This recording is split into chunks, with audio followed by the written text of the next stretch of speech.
도마복음 8번째 강의입니다. 잃은 양의 비유, 도마복음과 공감복음서 내용의 비교, 이런 제목으로 말씀을 드리겠습니다. 도마복음의 107절에 잃은 양의 비유라고 할 만한 그 비유가 있습니다. 사실 내용으로 보면은 이제 마태나 누가복음에 나오는 공감복음서에 나오는 잃은 양의 비유하고는 조금 이제 내용이나 성격이 좀 다른데, 사실 길을 찾아 떠난, 길 떠난 양의 비유라고 할 만한 그런 비유가 있는데, 어쨌든 그 양측의 비유가 아주 내용이 비슷합니다. 그러나 실제 하고 있는 내용, 그 의미, 그 내용들이 품고 있는 의미가 너무 다르기 때문에 이건 대단히 다르거든요. 그래서 양쪽을 비교해서 그 내용들의 어떤 그 의미 자체도 알아보고요. 그것들의 어떤 그 상호 관계, 도마복음과 마태 누가복음과 나오는 그 비유가 어떤 선후 관계나 이런 건 없는가, 이런 것을 중심으로 좀 살펴보겠습니다. 더군다나 이제 이 잃은 양의 비유라는 것이 일반 그 기독교 교회, 전통 기독교 교회에서는 매우 소중한 어떤 그 전승이거든요. 그렇기 때문에 그 의미를 이 시간에 다시 한번 또 확인해 보는 그런 시간도 될 것입니다. 자, 107절, 도마복음 107절을 보겠습니다. 예수님께서 말씀하셨다. 나라는 이제 아버지의 나라, 도마복음에는 하나님 나라라는 말을 거의 안 쓰죠. 나라는, 혹은 아버지의 나라는, 혹은 한 3차례인가 쓴다고 그래요. 하늘나라는 이렇게도 쓰는데, 나라는, 그러니까 아버지의 나라는, 뭐 하나님의 나라는 해도 좋겠죠. 나라는 양 100마리를 가진 목동과 같다. 100마리 키우는 어떤 목동이 있는 거예요. 그 이야기를 한번 얘기해 볼 만하다, 이런 얘기예요. 그 나라가 목동이다, 이런 얘기는 아니겠죠. 그 가운데 큰 양 한 마리가, 여러분이 좀 놓치기 쉬운데 큰 양 한 마리입니다. 마태복음이나 누가복음에는 그냥 양 한 마리예요. 양 한 마리가 길을 잃었다고 그러는데, 보세요. 마태복음 18장 12절에 100마리가 있는데 그 중에 하나가 길을 잃었으면, 이렇게만 나와요. 그런데 도마복음 107절은 분명히 성격이 다르다는 걸 알 수 있죠. 큰 양 한 마리가 길을 잃었다. 그는, 목동은 99마리를 놓아둔 채 어디다 이제 이렇게 놓아두고 나머지 한 마리를 찾을 때까지 찾아서 다녔다. 찾을 때까지 찾으러 다녔다. 뭐 참 열심히 찾았다는 걸 얘기하는데, 도마복음의 어떤 어투죠. 뭐를, 진리를 찾을 때까지 찾아라, 끝까지 찾아라, 이런 말이 나오죠. 그리고 고생이 끝났다는 말은 이제 양을 찾자, 이런 말이죠. 양을 찾게 되자 그 양한테 말을 했어요. 목동이 나는 99보다 너를 더 아낀다 하고 말하였다. 큰 양 한 마리, 그게 그 길을 이렇게 떠나버렸어요. 가출했어요, 사실은. 어쨌든 그런 것 같아요, 내용이. 뭐 그렇게 하지 않더라도 어쨌든 큰 양 한 마리가 길을 잃었는데, 찾았는데 열심히 찾아요. 그러면서 나는 99보다 너를 더 아낀다 하고 말하였다. 나는 99마리보다 너를 더 사랑한다, 이런 거예요. 그러니까 99마리, 남겨진 99마리 중에 어느 한 마리가 길을 잃었으면 안 찾아갔을 가능성도 있어요. 그렇죠? 네가 큰 양이고 특별한 양이기 때문에 내가 찾아갔다는 거예요. 이게 도마복음 스타일이에요. 그렇죠? 우리가 8절인가 그 물고기 얘기 봤죠? 어부가 물고기를 잔뜩 잡았는데 작은 고기들은 다 버리고 큰 고기 한 마리만 남겼다. 그게 너다, 이런 식이라는 거죠. 그야말로 천중에 하나, 만중에 2명, 선택된 너, 홀로 된 너, 그렇게 예정된 너. 그렇죠? 창세전에 이미 창조주 하나님 앞에 있었어요. 그래서 이제 그야말로 선지하는 어떤 그런 존재로서 얘기되기도 하죠. 자, 이렇게 큰 양 한 마리는 선택적 양인데 99마리를 이렇게 두고 갔는데, 마치 99마리는 별로 중요하지 않은 것처럼 얘기해요. 너를 사랑했기 때문에, 내가 너를 특별히 사랑했기 때문에 너를 찾고 이렇게 끝까지 찾았다. 그 선택된 한 마리. 그러니까 만약에도 아니죠. 도마복음 그 신앙 공동체 안에서 이런 얘기를 할 때 그 신자들이 어떻겠어요? 다른 교회나 이런 데 다니다가 들어왔으면, 내가 참 길 잃고 있었는데, 이렇게, 참 예수님께서, 하나님께서 나를 이렇게 찾으셨구나. 뭐 이렇게 하는 거죠. 아니면 우리 도마복음 공동체가 나를 이렇게 찾은 것이구나. 내가 이렇게 영광된 자구나. 선택된 자구나. 우쭐 얼마나 하죠. 얼마나 자부심을 줬겠어요. 그런 이야기예요, 지금. 진짜 그런 일이 있을까? 뭐 양이 말이죠. 100마리의 양이 있는데 그 중에 한 마리가 뭔가 나는 무엇인가, 나는 어디로 가야 하나, 뭐 이런 걸 생각하면서, 그 양떼를 떠났다고 생각하면 사실 징그러운 일이죠. 그때부터 이제 공포영화가 나올 만한 얘기인데, 되게 또 도마복음에 주석하신 분들은 상당히 이걸 또 의미 있게 보죠. 여기 제가 한번 좀 읽어볼까요? 이게 이제 오광남 선생님, 그 살아계신 예수의 비밀의 말씀, 여기에 이제 478쪽에 있는 얘기인데, 이 양의 비유가 말해주는 더 깊은 뜻은 무엇일까?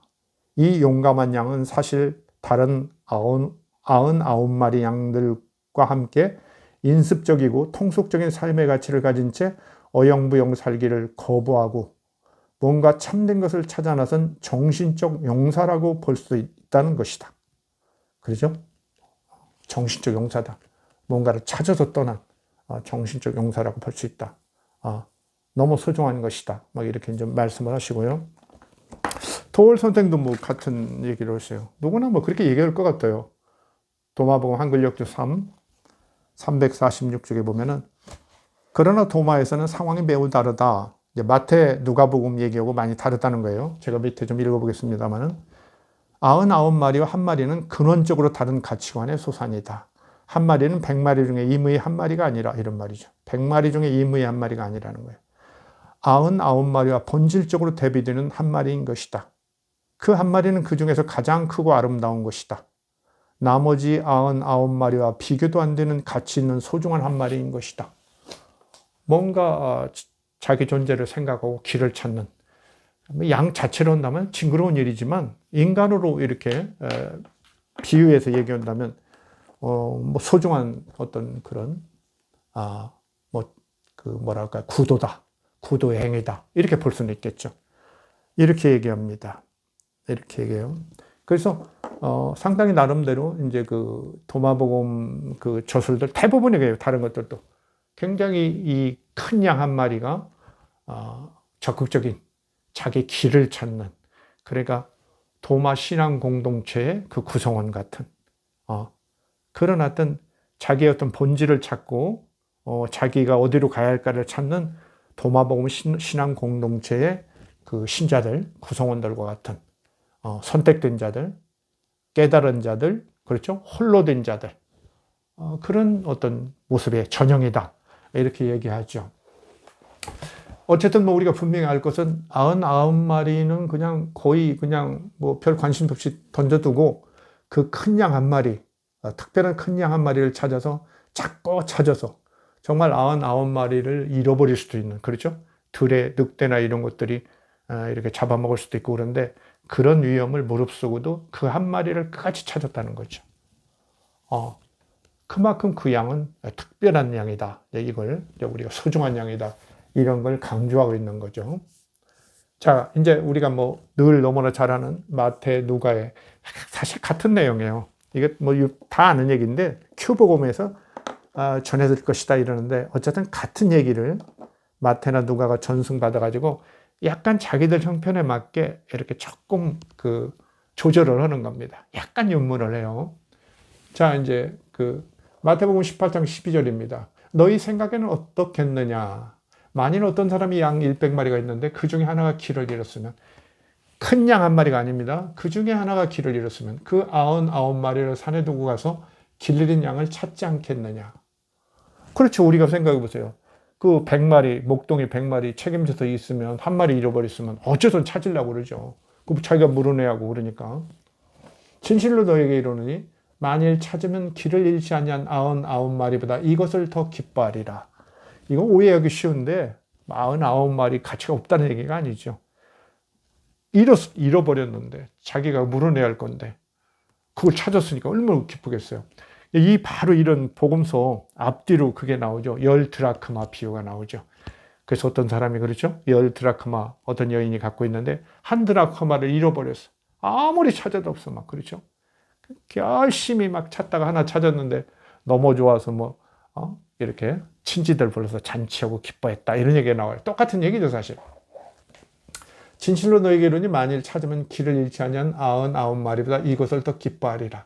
이와 같이 소자 중에 하나라도 이루어지는 것은 하늘에 계신 너희 아버지의 뜻이 아니니라. 소자, 작은 자. 이게 작은 자. 양이 얼마나 작은 자. 하찮은 거죠. 물론 가난한 목동한테는 상당히 그것도 소중한 것이고 대단한 거죠. 자기 목숨을 내걸고 와서 찾아야 할 그런 것이지만 어쨌든 이제 인간사 전체로 볼 때는 이렇게 작은 거라고 볼 수 있겠죠. 작은 자 하나라도 이루어지는 것을 하늘에서 계신 너희 아버지의 뜻이 아니니라. 인간으로 이제 비교하는 거죠. 소자, 작은 자, 하찮은 자 이렇게 보는 거죠. 어린아이랄지 그렇죠. 사회적으로 창기, 세리 이런 죄인이라고 하는 사람들, 환자들, 버려진 사람들 그 아무도 버려질 수 없다는 거예요. 이와 같이 소자 중에 하나라도 이루어지는 것은 하늘에 계신 너희 아버지의 뜻이 아니니라. 예수님이 이런 얘기를 하죠. 이런 얘기를 하셨어요. 누가복음 같은 얘기예요. 근데 누가복음에는 조금 15장 1절부터 그 상황을 비교적 전하는 것 같은 느낌이 있어요. 그건 뭐냐면 예수님이 세리와 죄인들과 이렇게 만나서 식사하시는 것에 대해서 서기관들과 바리새인들이 막 비난하는 거예요. 제가 지난번에 한번 말씀드린 적 있죠. 마가복음에서. 그렇죠? 나는 의인을 찾으러 온 것이 아니라 죄인을 찾으러 왔다. 아주 멋진 말이라고. 가장 예수의 어떤 고백의 핵심, 예수의 역할이랄지 그분의 사상의 핵심 중에 하나다 그랬는데 여기도 이제 그런 일이 또 벌어졌어요. 세리와 죄인들하고 어울렸는데 서기관과 바리새인들이 막 비웃고 그래요. 그러니까 이 말을 하는 거예요. 예수님이. 거의 상황을 잘 전하는 것 같아요. 누가? 너희 중에 어느 한 사람이 양 100마리가 있는데 그 중에 하나를 잃으면 99마리를 들에 두고 그 잃은 것을 찾도록 찾아다니지 아니하느냐? 또 찾은즉 어깨에 메고 집에 와서 그 벗과 이웃을 불러 모으고 말하되 나와 함께 즐기자. 나의 잃은 양을 찾았노라 하리라. 큰 잔치는 안 하겠지만 목동이 이렇게 돈이 있겠어요. 하도 기뻐하는 거죠. 작은 걸 차리고 기뻐하는 거예요. 내가 너희에게 이르노니 이와 같이 죄인 하나가 회개하면 하늘에서는 회개할 것이 없는 의인 99을 인하여 기뻐하는 것보다 더하리라. 이건 이제 예수님이 얘기한 원래 비유가 아니라는 걸 우리가 알 수 있죠.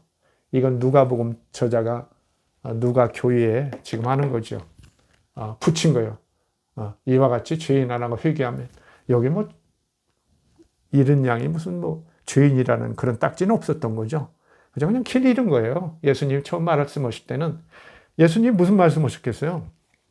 유대인들, 갈릴리 사람들이나 유대인들 모아놓고 아마 유대인들을 놓고 더 했던 것 같아요. 유대 지방에. 왜 그냥 그쪽은 양을 더 좀 키우고 그러니까. 그렇죠?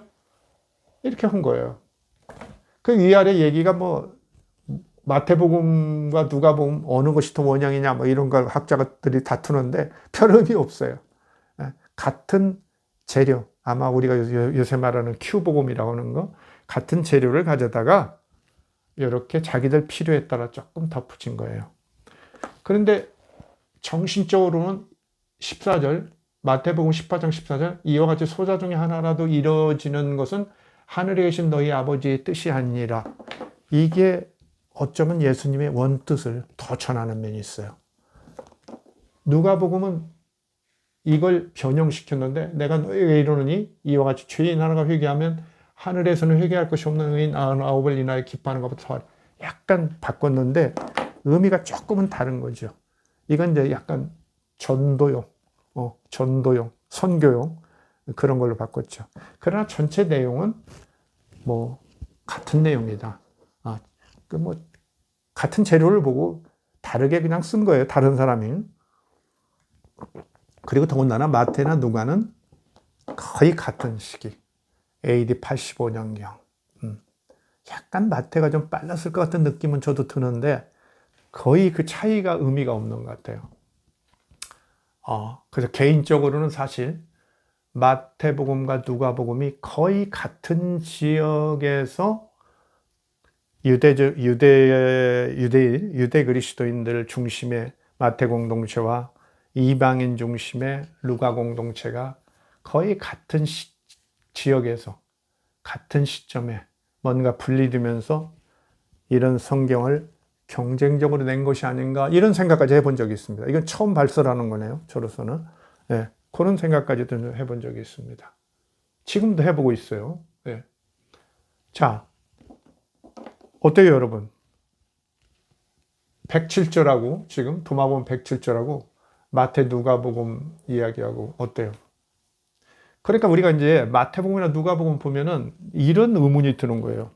야, 한 마리 그거 길 잃어버린 한 마리 때문에 되게 길을 잃은 건 어때요? 저 위에는 특별히 큰 양 한 마리라고 썼으니까 도마복음은 알 수 있는데 되게 양들이 이렇게 막 수십 마리, 막 100마리, 몇백 마리 이렇게 따라다니다가 길을 잃는 건 어떤 것들이 길을 잃을까요? 되게 약한 것들이 그렇겠죠. 힘 딸리고 약한 것이. 그리고 좀 모질한 거죠, 어쨌든. 그렇죠? 상황 판단 못하고 좀 모질하니까 잃어버리는데, 그때 99마리를 이렇게 그냥 대충 막 이렇게 들에 이렇게 두고, 혹은 이제 산 같은 데 있으면 이제 돌이나 이런 걸로 담은 있고 그렇죠. 그런데 이제 가둬두고 간다는 얘기인데, 그때 정말 늑대나 이런 것이 침입하면 참 어려운 일이 벌어질 수도 있죠. 그걸 이제 감내하고도 이제 한 마리를 찾으러 간 거죠. 예, 감내하고도 한 마리를 찾으러 갔어요. 여기서 우리가 조금 생각이 다르게, 판단이 다르게 나올 수 있는 거죠. 나 같으면 99마리를 지키는 것이 더 중요하기 때문에 그 모자란 한 마리를 그냥 잃어버린 채로 내버려 두겠다. 이런 생각을 하는 분도 있을 거예요. 그러나 대부분이 가난한 목동들, 뭐 자기 집의 것을 치는 사람도 있지만 또 남의 것을 맡아서 일종의 이제 수고비를 받는 그런 식으로 하는 사람들은 그 한 마리를 잃어버린다는 게 너무 큰 일이겠죠. 그러니까 다소 위험을 무릅쓰고 양들을 이렇게 단속해서 놔두고 그냥 놔둘 수밖에 없죠. 누가 또 있으면 모르지만 가서 이제 찾아낸 거죠. 끝내 찾아냈다는 거야. 그런데 예수님은 지금 어떤 것을 예수님이 말씀하셨다면 어떤 것을 말씀하셨을까? 이제 우리가 이걸 좀 생각해 보는 거죠. 뭐 쉽게 말하면 어떤 것이 원형에 가까운가 이런 얘기예요. 그런데 이제 이제 뭐 그 도울 김용옥 선생 한번 보면 재밌는 얘기였는데 이 아까 얘기한 도마복음 한글 역주 3회 347쪽에 이런 말씀을 쓰셨어요. 이러한 도마 자료가 큐복음서 마태 누가에 의하여 변용된 과정은 비록 그것이 다른 맥락에서 왜곡되었다 할지라도 왜곡이라고 말할 수 없는 그 나름대로 소중한 가치를 지니는 새로운 전승을 창조했다고 말할 수 있다. 아마 도마 자료가 변형되는 과정에서 발생한 가장 긍정적 수학 중의 하나라고 말해야 할 것이다. 그 김용옥 선생 확실히 그렇게 얘기하는 거예요. 도마복음에서 마태마가 큐복음으로 이것이 같다. 그러니까 마태복음의 아니죠 도마복음의 요 이른 양의 비유가 더 원형이다. 더 원형이 아니라 원형이다. 그리고 큐복음으로 갔다. 그래서 마태 누가에 이렇게 조금 더 변형돼서 정착됐는데 그게 왜곡은 왜곡이라지만 아주 창조적으로 잘 된 것이다. 그래요. 왜 잘 됐냐고 하냐면 좀 재밌는데 저도 사실 이걸 굉장히 주목하고 늘 있어왔는데 인간에 대한 평등주의적 가치관 그리고 개체에 대한 존중 그리고 약자나 소외된 자 그리고 죄진의 자에 대한 관심과 구원론적 열정은 기독교를 인류의 고동종교로서 만드는 데 결정적 기여를 한 것이다. 이러고 끝내요. 문제는. 사실 마태 누가의 이야기가 이렇게 좋은 어떤 그 왜곡, 창조적 왜곡을 했다고 그러는데 긍정적 수학이라고 얘기했는데 그러면서 이 마태 누가에서 기독교의 아주 긍정적인 인간 평등주의적 가치관, 개체에 대한 존중 이런 것들을 쭉 얘기하는데 그러면서도 도마 자료가 큐 복음서에 의해서 변용된 과정 이렇게 딱 얘기해요. 그러니까 도마 복음이 먼저라는 걸 분명히 밝히고 있죠. 이래서 이분이 이 페이지에서 사실 더 평소 같으면 하실 말씀이 많은 분인데 아주 짧게 끝내버리죠. 여기서 끝내버려요. 그 조금 제가 너무 본인의 도마 자료가 큐복음서나 마태 누가에 비해서 앞선 것이라는 어떤 선입관, 제가 볼 때는 선입관이에요. 일일이 비교해가지고 한 것이 없어요. 초기 작업이고, 이분이 좀 바쁘신 분이에요. 그래서 이렇게 차분히 구절들을 다 대비해보면서 저처럼 그렇게 시간 두고 대비해보면서 확인하지는 않는 것 같아요. 아주 지금 소중한 것을 발견했는데도 그것을 정리하지 못하고 있어요. 예수님이 어떨까요, 여러분? 한번 생각해 보세요. 예수님이 갈릴리랄지 유대 지방에서 그 농민들, 어부들, 이때는 어부들은 아닐 수도 있을지 모르겠네요. 그러나 어부들도 농부를 겸하고 또 양 수십 마리 이런 건 겸하고 있기 때문에 큰 차이는 없거든요. 어떻습니까? 당시의 생활이나 생태적 어떤 상황, 현장 상황에서 한번 생각해 보세요. 예수님이 그 전도하던 그 당시를 생각해 보자는 겁니다. 어떨까요? 그 사람들한테 어떤 얘기를 했을까요? 예수님이. 이른 양의 비유하면 잘 알아들었을까요? 아주 잘 알아들었을 거예요. 왜? 자기들이 양을 많이 쳐봤으니까. 또 안 쳤더라도 자기 조상들도 쳤고 얘기도 듣고 옆에 사람들도 많이 치고 그러니까 양 이야기는 너무 잘 아는 거예요. 예수님이 그 복음을 선포할 때 그 일반 대중이나 제자들을 포함해서 아주 쉽게 얘기할 거예요. 잘 알아들어요. 근데 어떤 얘기를 했을까요, 예수님이? 양 100마리를 그 가운데 큰 양 한 마리가 길을 잃었다. 이런 얘기였을까요? 그래서 만나서 그를 찾자. 그 양에게 나는 99보다 너를 더 아낀다. 이런 얘기였을까요? 이건 상당히 변형된 이야기예요. 이건 도마복음식 이해가 없으면 이해할 수 없는 이야기예요. 일반 대중들한테, 일반 제자들한테 할 수 없는 이야기거든요. 그죠? 양 한 마리 잃어버렸다. 그러면 되지. 큰 양 한 마리를 잃어버렸다. 이런 얘기가 그렇게 중요할까요? 더군다나 큰 양 한 마리가 얼마나 위대한지 모르지만 다른 99마리보다 그렇게 소중할까요? 그런 건 없거든요. 예. 그렇잖아요. 한 마리가 차이가 나면 얼마나 나겠어요? 양 다 비슷비슷하잖아요. 예. 같은 때 태어나면 거의 비슷비슷해요. 근데 만약에 대장양이 탈출했다 그러면 그것도 문제죠. 대장양으로서는 자격 미달이죠. 그렇죠? 리더로서 자기 가족들, 동생들, 이런 거 다 이끌어야 할 텐데, 그런 탈출했다는 문제고, 어쨌든 양이 그렇게 큰 차이가 있겠습니까? 100마리 중에 99마리를 등한히 할 만한 그런 양이 있겠어요? 그런 얘기는 아니란 말이죠. 제가 볼 때는 당연히 마태나 누가에 전하는 그 소위 큐 복음이라고도 많이들 얘기하는데 그걸 믿는 분도 있고 안 믿는 분들이 있을 테니까 마태 누가 복음에 전하는 이 이야기 아주 순수한 얘기죠. 양 한 마리 잃어버리면 어떨까? 목동이, 가난한 목동이 얼마나 찾겠어요. 이렇게 단속해 놓고 팍 찾죠. 찾으면 얼마나 기쁘겠어요. 매고 기뻐하면서 오고 그럴 수 있겠죠. 우리가 성화 같은 거 많이 보죠. 이런 양 절벽에서 찾아서 이렇게 목동이 메고 오는 거. 마치 예수님 같은 목동이. 그런 상황이 벌어지는 거죠. 사실 예수님은 99마리보다 너를 사랑한다든지 이런 얘기를 가르치는 그런 이야기를 직접 하셨을 리는 없죠.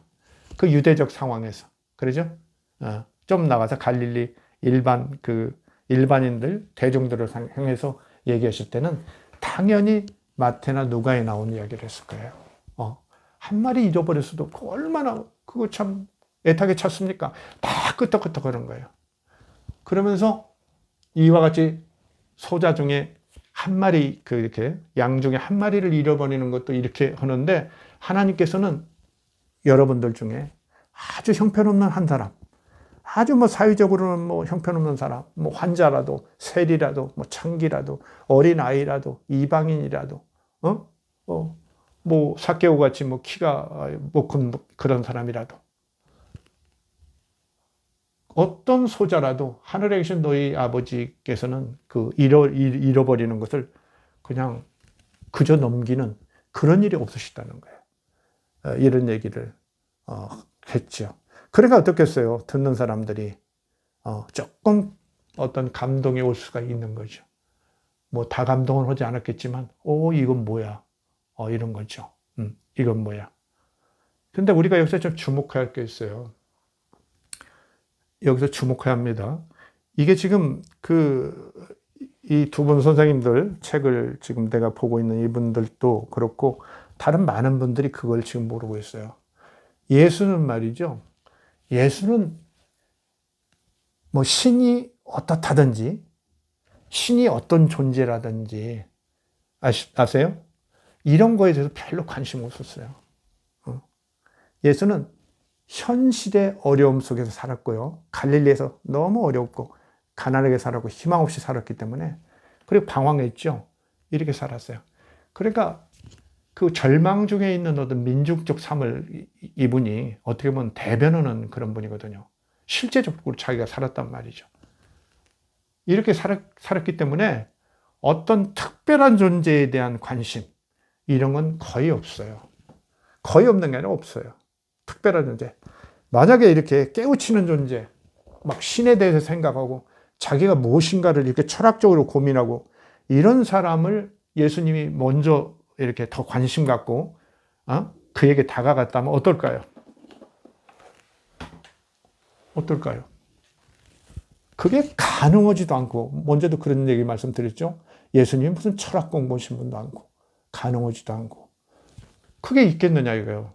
민중적인 이런 상황 속에서만 살았는데 어렵게 살고 결국을 집을 떠나 이제 방황하기도 하고 있을 텐데, 그리고 만난 제자라는 것도 어때요? 아주 무식한, 뭐 공부하지도 않는 거의 일자무식쟁이들, 이런 사람들 만났는데 그들 속에서 이런 철학적 성찰이 있는 어떤 깨어있는 개인, 그것을 목표로 했을까요? 그거 아니란 말이죠. 그러면 어떠냐, 예수는. 바로 이제 아까 누가복음 15장 1절에서부터 나오는 얘기에서 잘 보여주죠. 바리새인과 서기관들이 수군거리는 거예요. 왜 세리와 죄인들하고 같이 어울리느냐. 그러면서 예수님이 이런 말씀을 하셨단 말이에요. 아주 잘 전해요, 상황을. 누가가. 하나님께서는 너희들 하나하나를 다 소중하게 여기신다. 자녀로 여기시는데 그 한 마리를 잃어버리면 어떠냐. 뭐 잘생긴 아들, 큰 아들, 뭐 공부 잘하는 아들, 과학자, 무슨 정치가, 무슨 뭐 요새 뭐 법관, 뭐 검사, 뭐 의사, 이런 사람 먼저 가는 게 아니에요. 하나님께서는 다 똑같이 살아간다는 거예요. 여기서 우리가 좀 주목해야 돼요. 예를 들면 플라톤 같은 사람이 예수님보다 어때요? 한 400년 앞서 태어났죠. 400년도 더 앞서 태어났을 거예요. 400 몇십 년 앞에 태어났어요. 대단히 공부도 많이 하고 책도 무지하게 많이 남겼죠. 그렇죠? 그 다음에 플라톤은 철학만 한 거 아니에요. 플라톤의 종교라는 게 있는 거예요. 일종의. 그렇죠? 플라톤의 종교라고 할 수 있는 것들이 있죠. 그래서 그것이 나중에 이제 그리스도교에 많이 와서 합쳐지고 그런 거 아닙니까? 그렇게 대단한 사람인데도 그 플라톤은 예수님처럼 숭배를 받지 못해요. 예수님은 신이라고 여겼는데 플라톤을 그렇게 신이라고까지, 물론 여기는 사람 일부 있었지만은 그렇게 예수님처럼 숭배받지는 못해요. 왜 그럴까? 우리가 한번 생각해 볼 거예요. 왜? 예수는 쉽게 말하면 조금 당시대로서는 생각지도 못하는 그런 행동을 하는 사람이에요. 바로 이런 거예요. 양 100마리가 있는데 99마리가 위험한데, 남겨두면 위험할 수도 있는데 그 한 마리의 가치를 너무 소중하게 해가지고, 그렇죠? 생명 하나하나는 온 우주보다 귀하다. 이런 사람이에요. 생명 하나하나가 온 우주보다 귀하다. 그러니까 그냥 어떻게 보면은 합리성에서는 좀 문제가 있을 수 있지만은 어때요? 우리가 영적으로 생각하면, 정신적으로 생각하면 감동할 바가 있는 거예요. 그 한 마리 생각해 보세요. 한 마리는 얼마나 그 자체로서는 소중한 생명인데 그가 지금 위험에 처해 있다. 낭떠러지게 떨어져 꼼짝 못하는지 늑대나 못에 위협을 받고 있는지 모르는데 그 정말 양을 사랑하는 목자라면 얼마나 긴급한 마음으로 간절한 마음으로 자기 양들 99마리를 단속해 놓고 막 쫓아가겠어요. 근데 더군다나 소중한 것은 그 한 마리 양을 특별히 사랑했기 때문에 간 게 아니라는 거예요. 남겨져 있는 99마리가 그런 상황을 당하면 이 목동은 마태나 누가복음에 말하는 목동은 똑같이 행동을 한다는 거예요. 그것도 마치 자기 목숨을 바쳐서 99마리보다 소중한 것처럼 또 쫓아가는 거예요.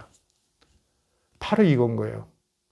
예수는요, 그러니까 좀 심하게 얘기하면 예수는 십자가에서 인류를 위해서 돌아가셨다고 그러는데 그것 자체를 저는 믿는 편은 아니지만 바로 그런 거예요.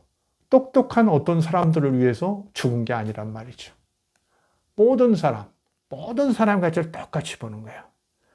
아마 잃은 양 말할 것 없이 아까도 말씀드렸죠. 모질한 양이에요. 모자란 양. 그 소자라고도 쳤잖아요. 여기 보면은 이와 같이 소자 중에 하나라고 보면 좀 찌질이에요.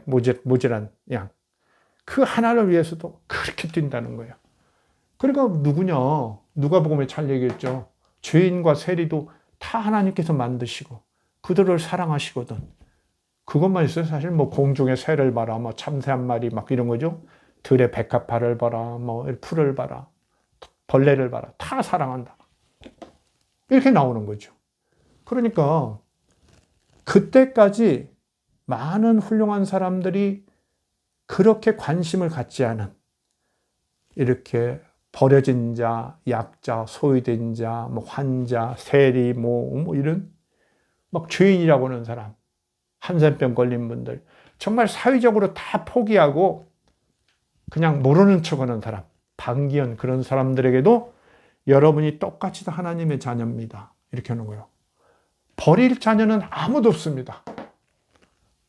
모질이 정말 모자라서 따라오지 못하는 그야말로 낙오된 잃은 양 한 마리에 대해서 자기가 와서 세보니까 99마리란 말이에요. 깜짝 놀라서 그 한 마리의 생명을 귀중하게 쫓아가는 거예요.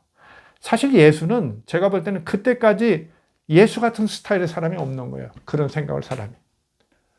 왜 그랬을까? 이유를 다는 설명할 수 없겠지만 그거는 그렇게 철저한 가난 속에서 살고 민중 속에서 살고 방황하고 이런 아주 고초 끝에 자기를 위로하고 함께하는 어떤 내적 신, 새로운 아버지 신의 감동 속에서 자기처럼 버려지고 아무 관계도 없다고 정말 죽어야겠다고 생각했던 사람에게도 이렇게 위로와 힘을 주시고 격려를 하는 하나님에 대해서 긍정적 힘을 얻은 거죠.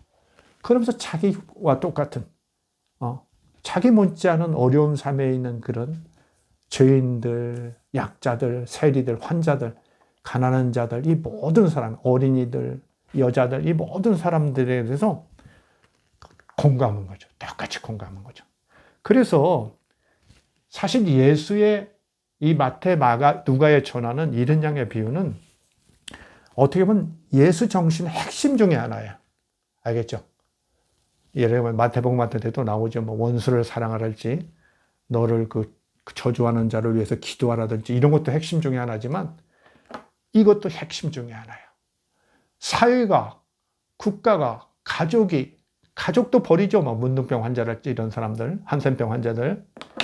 모든 사람들이 버리는 그런 사람들까지도 다 소중하게 생각하는 그런 놀라운 사고의 전환이에요. 그냥 기존 사고의 대전복이라니까요. 이렇게 여기면 실감 안 나는데 예를 들면 여러분이 플라톤 있죠? 플라톤의 국가라는 책이 이렇게 두껍잖아요. 읽어보세요. 거기는 어떤 생각을 하는 거예요? 플라톤이 이상적으로 생각하는 국가는 철학자가 지배하는 그런 나라고요.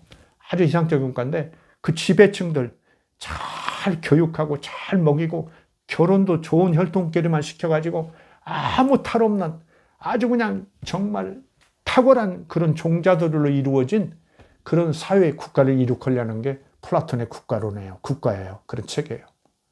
그 플라톤의 생각도 지금 비슷한 거예요. 사실 이게 뭐 도마복음 이런 사람들이 사실 플라톤의 철학의 영향을 많이 받았거든요. 그러니까 인간의 머리라는 게 이런 거예요. 머리 굴리는 거. 그렇죠? 지금 우리의 그 도마복음 저서들, 그 책자들이 많이 나와 있는데, 해설서들이 많이 나오고 있는, 추석서들이 나와 있는데, 사실 이게 인간의 머릿속이에요. 이게 플라토닌이 이런 사람들의 머리, 니체의 머리, 니체, 예수에 대해서 아주 멋지게 공격하죠. 그리스도교에서 멋지게 공격해요. 근데 예수 자체에 대해서는 늘 뭐가 좀 있죠. 컴플렉스 같은 게 있어요. 왜? 이거 어떻게 상대해 볼 인간이 아니란 말이에요. 남들이 생각하지 않는 이런 짓을 하는 거예요. 99마리 놔두고 한 마리를 끝까지 사랑해서 구한다. 이런 정신이 없으면요, 어떨까요, 요새날?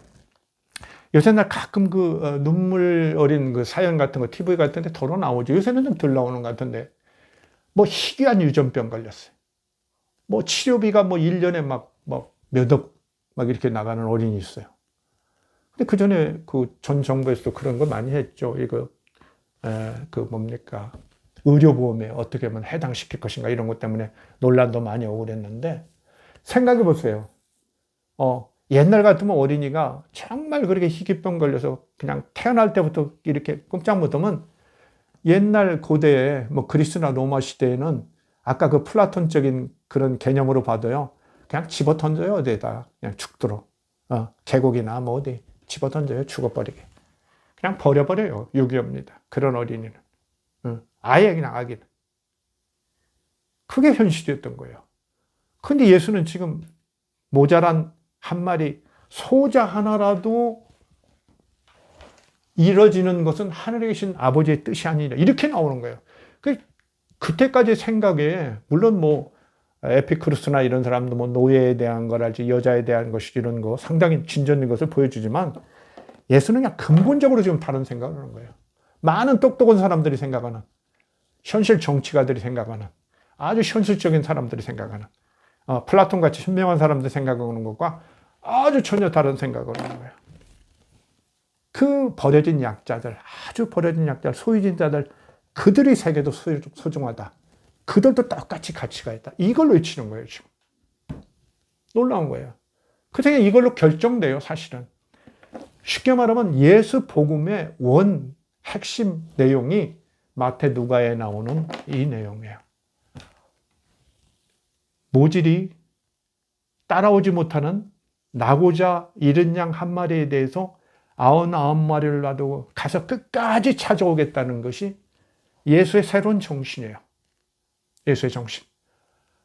별거 아닌 것 같지만 이런 정신들이 발전하고 발전해서 아까 그런 어린이 도저히 국가 사회적으로 특별한 관심을 두고 몇 억 돈을 쏟아내지 않으면 희망도 없는 그 어린이에게 우리는 그 희귀병을 치료하기 위해서 그걸 의료보험을 할 것인가 아닌가를 같이 골치 아파하고 또 상당 부분 또 해결도 해주고 그렇게 하는 생각에 어떻게 보면 귀한 어떤 셈이 어떤 시원점이 바로 마태 누가에 있는 잃은 양의 비유인 거예요.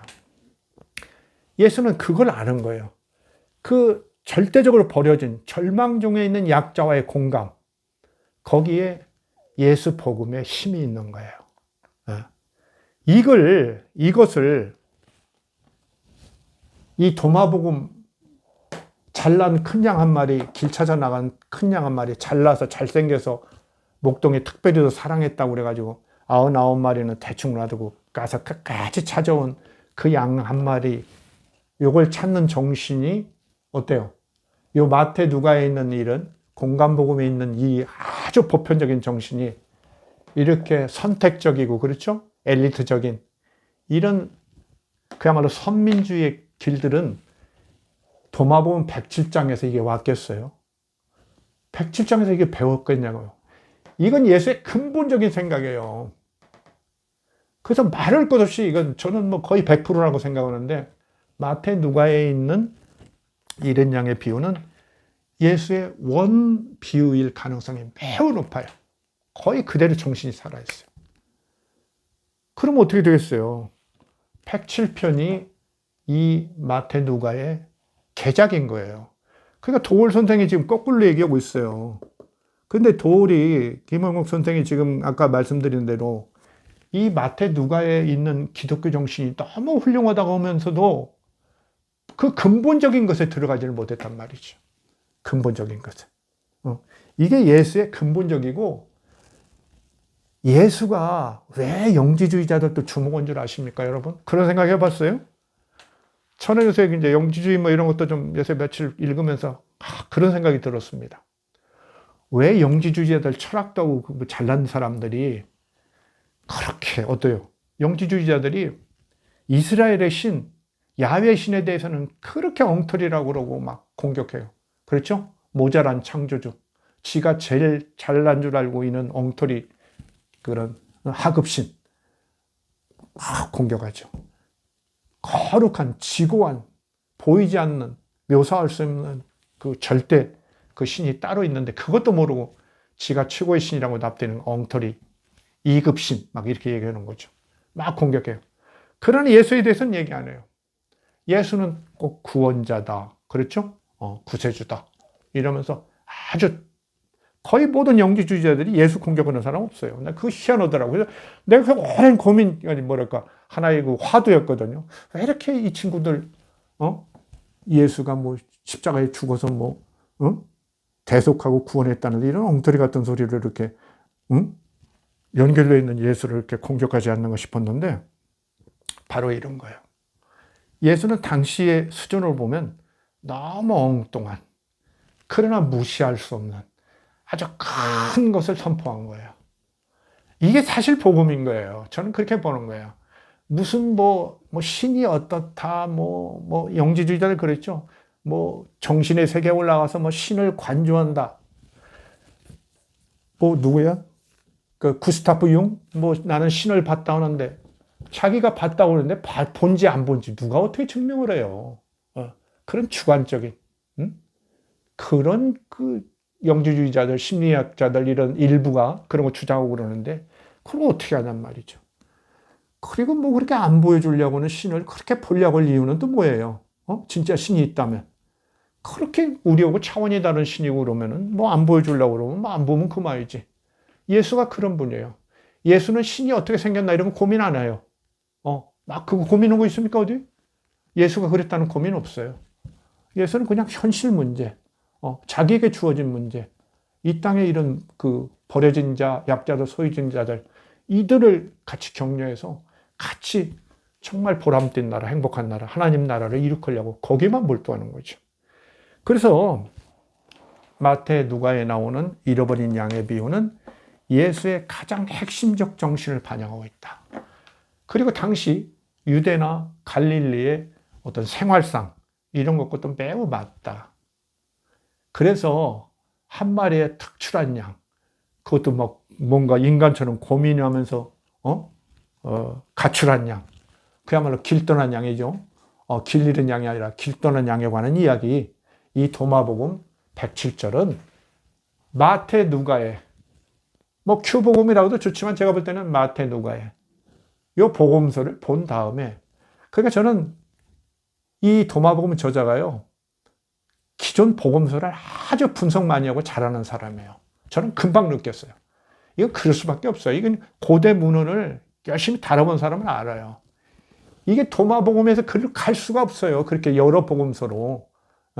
여러 복음서로 갔으면 도마복음의 그런 특출한 내용들이 거기에 깔려 있어야 하거든요. 그게 없어요. 우리 마태나 누가니 요한복음이니 마가복음에 있는 내용들 중에서 아주 멋들어진 것, 뭔가 한번 조금 비틀어 보면 그럴듯한 얘기, 이런 것들을 잘 찾아서 여기에 넣거든요. 그럼 여기서는 너무 넓힌 거 없이 이런 양의 비유를 볼 때는 마태, 누가가 예수의 근본 정신이라는 거예요. 그동안 생각해 보지 않은 것, 많은 사람들이 생각하지 않는 것, 그걸 생각했기 때문에 사람들이 잘 그 복음을 못 알아들었어요. 그 가치를. 현실이 그럴 수가 있는가, 사실. 이렇게 생각하는 거죠. 나온 머리가 더 중요하지. 이렇게 생각하냐. 그러니까 한 마리도 중요하다. 인간이라면, 소자라면 한 마리 한 마리가 다 중요하다는 생각이 그 당시로는 별거 아니지만 또 그것이 닿는 사람이 있었던 거죠. 소외된 자, 이런 자들, 조금 더 열린 자들, 그런 자들을 통해서 이제 로마 그 어떤 제국의 많은 약자들에게 이게 갔죠. 그 많은 약자들만 갑니까? 이제 깨우친 사람들도 서서히 이렇게 개종도 하고 열리죠, 마음이. 이건 참 대단한 얘기구나. 왜? 이렇게 버려진 자, 약한 자가 자기가 그게 될 수 있다는 얘기예요. 알겠죠? 상황을 바꿔보면 자기가 그렇게 될 수 있는 거예요. 어때요? 저희가 뭐 20살, 30살 때 노인의 입장을 생각해 봤습니까? 그러나 세월이 흐르면 저도 나이 먹고 가잖아요. 아픈 데도 생기고 많은 생각들이 바뀌잖아요. 그런 것들이 있는 거죠. 누구나 약자가 될 수 있는 거예요. 그리고 심리적으로는 모든 사람이 다 외로움을 타고 그래요. 내가 그 버려진 잃은 양 하나가 될 수 있구나. 이런 것들이 이제 느껴오는 거죠. 사람들이 점차. 네. 그러면서 호응하는 거죠. 그러면서 우리가 이렇게 사회도 국가도 이렇게 잘해서 약자들에 대한 어떤 보호 보장도 해야겠다. 이런 게 자꾸 나오니까 이제 보험도 생기고 그런 거 아닙니까? 그렇죠? 국민 의료보험 이런 거 아주 대단한 얘기죠. 국민 전체를 의료보험에서 서비스를 제대로 한다. 대한민국 대단한 나라인 거죠. 대단한 나라예요. 사실 이런 예수님의 정신이 실현되고 있는 거예요. 예수하고 대한민국이 무슨 관계있냐 싶어도 바로 그런 정신이 이렇게 와 있는 거예요. 놀랍죠? 이게 예수의 가르침이라니까요. 그 말할 것 없이 마태, 누가는 예수의 원형적 가르침을 거의 그대로 전하고 있어요. 거의 전하고 있어요. 예수는 말이죠. 도마복음이 생각하는 천국의 비밀, 그 관심 없어요. 예수는 현실에서 어떻게 하면 이 가난한 사람들, 옆에 있는 사람들, 죽어가는 사람들, 배고파서 이렇게 남의 멸시받고 삶의 가치를 못 느끼는 사람들, 이 사람들하고 같이 오직 하면 뭐라고 그래요? 가난한 자가 복이 있나니. 이런 엉터리 말이 어디 있어요? 가난한 자가 복이 있다니. 말이에요? 정말 뭐예요? 그런 얘기하면서 막 북돋는 거예요. 가난한 자에게도 하나님 나라는 이루어질 수 있다. 왜? 하나님이 너희 편이니까, 너희 아버지니까, 너 만들어 놨는데 모르신 척을 그냥? 그런 얘기예요. 하나님이 너 만들어 놨다고 하지 않았어. 형상을 인간에게 줬다고 하지 않았어. 그 책임 안 질까? 아버지인데? 이렇게 하는 거죠. 아버지인데. 걱정하지 말아라 이거야. 너 너무 가난하지? 하나님께 오시지 않겠냐? 곧 올 것이다. 이 사회가 지금 제대로 안 돌아가. 그러니까 하나님께서 오셔서 하나님 나라를 이루시겠지. 이렇게 한 거죠. 그러면서 예수는 하나님 나라를 기다린 게 아니라 지금부터 만들자. 왜? 기다리는 동안의 고통은 어떻게 해요? 많은 소외된 사람들의 고통. 지금부터 하자. 우리 하나님의 자녀로 깨우친 사람들이. 그러면서 나선 것이 하나님 나라 컨트롤 운동이죠. 그게 뭐겠어요? 그 천국의 비밀, 실론, 하늘의 이상세계가 플레로마가 어떻고, 거기에 무슨 여러 신들이 비슷한 것들이 있고, 하늘이 7층 천이고 8층 천이고, 무슨 어떤 영지주의자는 365개의 하늘이 있다고 그래요. 자기가 세봤는지 어쩐지 모르지만 엉뚱한 소리들 하죠. 그런 거 관심 없었어요, 예수님은. 예수님 영지주의 비슷한 얘기들이 나오면 복음서에 막 끌고 가는데 그거 좀 조심해야 돼요. 예수는 그런 데 거의 관심 없었어요. 예수님이 그런 얘기예요. 하나님한테 제사 잘 지내라, 이런 거. 신은 어떤 것이다. 이런 얘기 안 해요. 왜? 지금 당장에 지금 현실이 너무 급한데, 절급한데, 그렇죠? 이 옷이, 강도 맞아서 부상당해서만 그거 고쳐줘야지. 하나님 제사 지내러 간다고 모른 척하고 그러면 되겠냐? 이렇게 얘기하시는 분이에요. 그러니까 우리가 그런 어떤 무엇이 본질인가? 예수 복음의 본질을 제가 볼 때는 많은 분들이 몰라요. 좀 죄송한 얘기인데, 국내에 저명한 이런 저수들을 하시는 분들도 과연 알고 계신지. 제가 이제 그런 걸 나름 알았던 거예요. 오랜 고민 끝에. 수십 년 성경책이 있고, 어려서부터 고민하고. 그렇죠? 제 역사적 예수가 사실 지금도 괜찮아요. 제가 지금 여러 해 지났는데. 바로 이런 걸 좀 알아차린 거예요. 예수라는 사람은 좀 특별한 것이다. 특별한 분이다. 특별한 거. 지금 당장의 것뿐만 아니라 어떻게 보면 종말론에 서가지고 어떻게 보면 먼 미래까지를 같이 생각해 볼 줄 아는, 미래를 생각하다가 종말을 생각하다가 어떻게 보면 보다 근본적인 것까지를 생각하게 된 그런 분이 아니냐 이런 거죠. 그래서 오늘 이른 양의 비유, 마태, 누가에 있는 이 이야기는 예수의 근본 정신을 반영하고 있고, 그렇죠? 소외된 지인, 약자도 똑같은 가치를 가진 하나님의 자녀라는 거. 이것을 통해서 결국은 많은 그 잠재적인 역사가 진행되면서 올 잠재적인 약자들, 이런 사람들에게까지도 어떤 그 감동을 주고 열림을 얻은 거죠. 이러면서 그리스도교는 발전하는 거죠. 뭐 십자가의 대속 막 이런 것만 중요한 게 아니에요. 그것만 뭐 한 것처럼 뭐 교부들이나 이런 분들도 막 얘기하는 분이 많은데 사실은 이런 것들이 놀라운 거죠. 한번 생각해 보세요. 이거 누가 생각했겠어요? 고대 사회에. 아주 그냥 모자란 사람도, 그냥 환자도, 그냥 그 질병에 있어서 버려야 할 사람도, 우리가 도저히 어떻게 케어할 수 없는 그런 사람들까지도 다 소중하다. 이렇게 땀을 뻘뻘 흘리고 찾아야 한다. 이게 하나님의 뜻이다. 이런 얘기를 누가 하겠냔 말이죠. 이런 아주 엉뚱한 얘기, 너무 큰 얘기. 그러나 생각해보면 근본적으로 인간이 추구해야 할 가치, 그야말로 종말론적 가치죠. 이것이야말로. 이걸 예수님이 생각한 건 말이죠. 여기에 비해서 이거 큰 양 한 마리가 뭐 길을 잃었다, 나는 9마리보다 너를 더 아낀다, 얼마나 유치합니까 사실 생각해보면. 이게 머리 좋은 자들의 한계라니까요. 제가 지난 시간에도 얘기했죠. 이게 머리 좋은 자들, 철학했다고 이러는 사람들, 뭐 무슨 대학 나왔다고 뭐 자랑하고 이러는 사람들의 한계예요. 예수님은 그런 것 관계없어요. 그런 거 관계없어요. 이 근본적인 문제, 너무나 큰 현실이면서 모두 다 눈 감고 있는 거, 모른 척하고 있는 거, 이걸 꺼낸 거예요. 터트린 거예요. 예수는 당신 그 당대 이런 것들이 너무 옳은 일이기 때문에 이루어지리라고 생각했지만 이루어지지 않았죠. 그러나 저는 그분 실패했다고 보지 않아요. 역사학자로서. 당신이 그 시대를 어떻게 다 알겠어요. 다 모르죠. 그러나 당신이 터트린 이런 가르침이라는 것이, 사유라는 것이 얼마나 미래의 문제까지를 해결하는데 큰 어떤 저류가 되고 있는가. 이걸 생각하면 놀라운 거죠. 그래서 마태, 누가의 이 이른 양의 비유는 원안이다. 거의 원형이다. 이렇게 보는 거고요. 도마복음 이것은 뒤늦게 철학을 갖고 일부에서 들어온 친구들이 예수의 십자가 어떤 대속 이런 것에 불만을 갖고 있고, 그 다음에 유대교의 그런 그 질투하는 하나님, 막 짜증내고 막 이런 전쟁하고 이민족을 막 마구 죽이게 하는 그런 하나님에 대해서 아주 그냥 천시하는 이런 외부적 시각을 가진 사람들. 내부에서도 물론 유대인 일부가 있겠지만 대개 보면은 내부에서는 그렇게 정통 유대인은 아닐 가능성이 높은데요.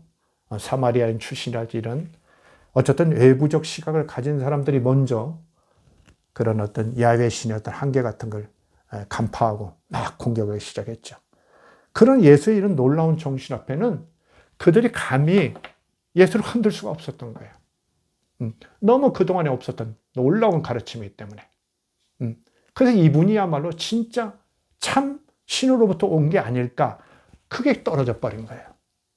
거기서 영지주의가 희한하게도 그리스도교 근처에서 맴돌 이유가 저는 그런 것이 있다고 생각합니다. 그건 나중에 더 공부해서 좀 말씀드리겠습니다. 어쨌든 우리는 이 도마복음에 너무 이제 제가 뭐 마치 공격하는 것처럼 오해할 수도 있는데 그게 아니라 도마복음이 그런 어떤 위치에 있었고 그런 한계에서 또 나름 의미가 있는 거죠.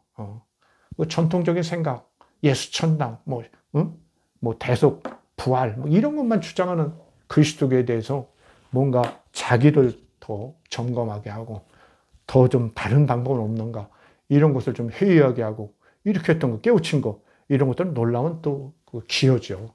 이 점을 다 같이 인정하자는 거예요.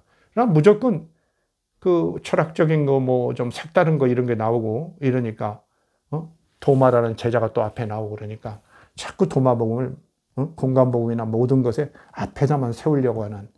그러니까 아까 얘기했죠. 도울 김영우 선생도 이렇게 그 기독교에 대해서 제대로 보시면서도 그걸 발전시키지 않고 도마복음 자료에서 큐복음으로 갔다. 이것만 주장하다 보니까 어떻게 돼요? 이렇게 훌륭한 것이 어떻게 나왔나? 이거 설명을 제대로 못하고 그냥 말하셨어요. 그건 좀 본인도 좀 의식할 수 있을지 모르겠습니다만은 우리가 또 독자들도 그것도 좀 제대로 알아야겠습니다. 자, 오늘 이런 양의 비유 이 정도로 정리하겠습니다. 감사합니다.